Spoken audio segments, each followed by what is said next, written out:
All right, good evening, everyone. Here is my reading journal for this week. So the three important or interesting ideas, Joan of Arc came into the picture, so I was excited to finally have a woman figure who was a leader and who was in charge. The rise of the humanist movement, people focused on Latin grammar and rhetoric, and then a second cool female, Julian of Norwich, who was famous for seeing visions from God. The connection that I wrote about was on page 488. It talked about the Lollards. I don't know if I'm saying that right, but it was a lay-led movement, and it sounded a lot like some of the ministry that I've been involved in, and what has taken me to be in the ministry, where I went to school for lay ministry, and I took lay speaking classes, and then candidacy and licensing school, and now seminary. And it's one of the things of Methodism that I like, is that we encourage laity to be leaders and to be involved. So the experience or emotion in my family, because everybody is Catholic in my family except for me, and then my side of the family is Methodist.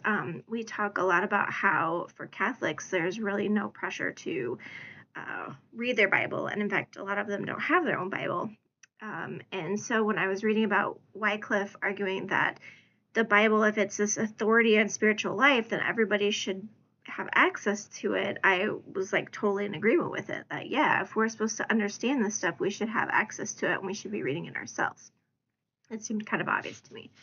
The quote that I wrote about was on page 489 of the Irvin text, where it says, "Since he was already dead, the council could not order him burned at the stake, so it settled for ordering his bones dug up and burned as those of a heretic." And I thought, really, like, he's already dead, and we're going to dig up his bones and burn them again because he's already dead. So he surely knows that he's being punished. It just seemed absolutely silly and a waste of effort, but funny, kind of, ironically. The two questions that I had, the first one comes from page 477, where it talks about how Christians were targeting Jewish people and,